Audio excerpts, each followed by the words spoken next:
اللہ علیہ وسلم سے صدمہ برداشت نہ ہوا، آپ کے اوپر غشی طاری ہو گئی۔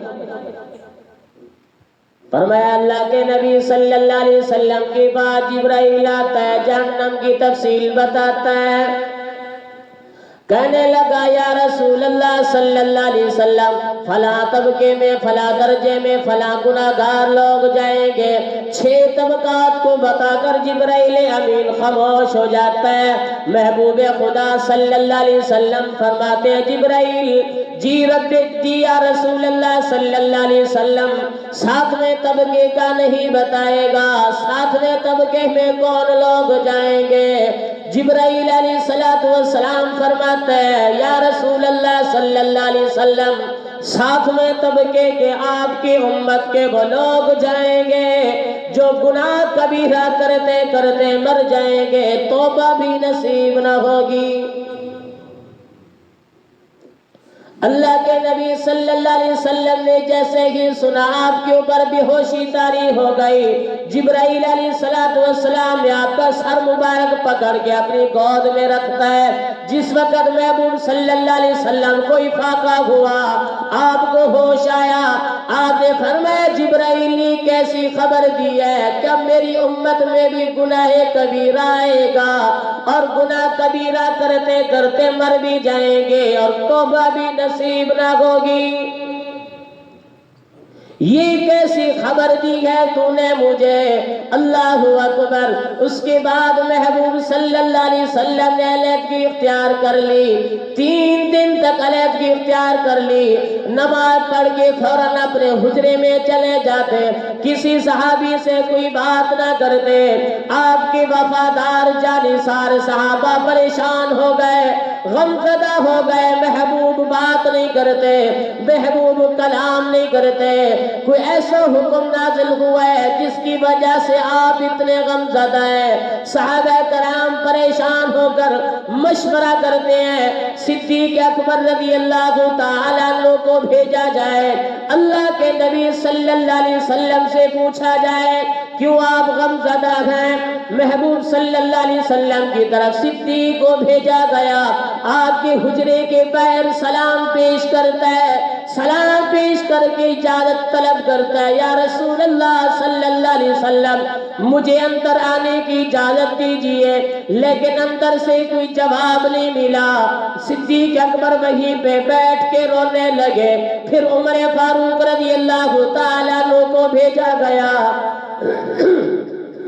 فرمایا عمر فاروق رضی اللہ تعالیٰ عنہ جاتے ہیں، حجرے کے باہر کھڑے ہو کے سلام پیش کرتے ہیں، اندر جانے کی اجازت طلب کرتے ہیں، لیکن اندر سے کوئی جواب نہ ملا۔ عمر فاروق رضی اللہ تعالیٰ عنہ بھی وہیں بیٹھ کے رونے لگے۔ پھر حضرت سلمان فارسی کو بھیجا گیا، حضرت سلمان فارسی جاتے ہیں، سلام پیش کرتے ہیں، سلام پیش کرنے کے بعد پھر اجازت طلب کرتے ہیں، لیکن اندر سے کوئی جواب نہ ملا۔ سلمان فارسی رضی اللہ تعالیٰ عنہ کبھی اٹھتے ہیں، کبھی بیٹھتے ہوئے رو رہے ہیں۔ پھر مشورہ کیا، آپ کی لگتے جگر ہے، آپ کی لاڈلی بیٹی ہے حضرت فاطمہ الزہرا رضی اللہ تعالیٰ عنہا کو بھیجا جائے، ہمیں یقین ہے آپ اپنی بیٹی کو اجازت دے دیں گے، آپ اپنی بیٹی کو منع نہیں کریں گے، آپ اپنی بیٹی کو اندر آنے کی اجازت دے جائیں گے۔ اللہ اکبر۔ حضرت فاطمہ الزہرا رضی اللہ تعالیٰ عنہ کو بھیجا گیا، حضرت فاطمہ سلام کرتی ہے، اجازت طلب کرتی ہے۔ محبوب خدا صلی اللہ علیہ وسلم نے فرمایا او میری بیٹی فاطمہ اندر آ جا، اندر آ جا۔ فاطمہ اندر جاتی ہے، اپنے بابا کا چہرہ دیکھتی ہے، بابا کی حالت دیکھتی ہے، فاطمہ رو پڑتی ہے، آنکھوں میں آنسو آ جاتے ہیں۔ او میرا بابا یہ کیسی حالت بنا رکھی ہے؟ آپ کی جسم کے اوپر بھی چٹائی کے نشان پڑ گئے، آپ کی آنکھیں مبارک بھی سرخ ہیں اور آپ کی آنکھوں سے اتنے نیر نکلے، آپ کی گال مبارک کے اوپر بھی نیر کے نشان پڑ گئے۔ یا رسول اللہ صلی اللہ علیہ وسلم کوئی ایسا حکم نازل ہوا ہے، اے میرے بابا کوئی ایسا سخت حکم نازل ہوا ہے جس کی وجہ سے آپ اتنے پریشان ہیں؟ آپ صلی اللہ علیہ وسلم نے فرمایا ہاں فاطمہ، جبرائیل مجھے بتا کر گیا ہے آپ کی امت میں گناہ کبیرہ آئے گا اور وہ گناہ کبیرہ کرتے کرتے مر جائیں گے، توبہ کی توفیق نہ ملے گی۔ فرمایا یہی بات مجھے ستا رہی ہے، یہی بات نے مجھے غم زدہ کر دیا کہ میری امت میں گناہ کبیرہ اور توبہ کی توفیق نہ ملے گی۔ فرمایا جس وقت ان کو جہنم کی طرف لے جائیں گے، جہنمی دروغہ کہے گا کون ہو تم بدبختو جو جہنم کی طرف آ رہے ہو؟ اللہ اس وقت گناہ کبیرہ کرنے والوں کو اتنی بڑی سخت سزا دے گا کہ ان کے دل و دماغ سے محبوب صلی اللہ علیہ وسلم کا نام اٹھا لے گا۔ سب سے بڑی سزا یہی ہوگی، اپنے محبوب کا نام اٹھا لے گا، ان کی زبان میں محبوب کا نام نہیں آئے گا۔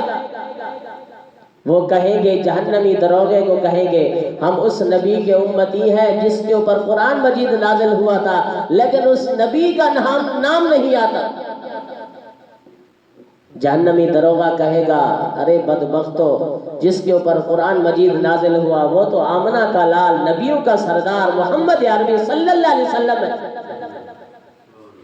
پھر کہیں گے ہاں ہم اس نبی کے امتی ہیں۔ پھر جہنمی دروغہ کہے گا بدبختو، کیا تمہارے پاس قرآن مجید نہیں تھا جس کو رب نے ہر احکامات، ہر حکم کو تفصیل کے ساتھ قرآن مجید میں ذکر کیا، سب کچھ بیان کر دیا، اس کے بعد بھی تم نے نافرمانی کی، تمہارا ٹھکانہ رب نے جہنم کے اندر بنا دیا۔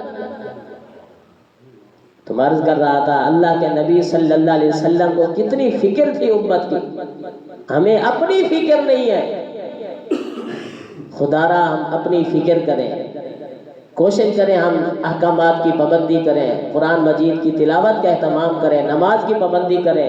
ہم سب آج سے ہی کوشش کریں، نماز آج کے بعد نہیں چھوڑیں گے، قرآن مجید کی تلاوت کا اہتمام کریں گے۔ جہاں تک میری آواز جا رہی ہے سب لوگ، مرد مسجدوں کے اندر، عورتیں گھروں کے اندر نماز کا اہتمام کریں، قرآن مجید کی تلاوت کا اہتمام کریں، کوشش کریں اعمال صالحہ کریں، نماز روزوں کی پابندی کریں۔ اللہ تعالی ہم سب کا حامی و ناصر ہوگا۔ آخر دعوانا الحمدللہ رب العالمین۔ بسم اللہ الرحمن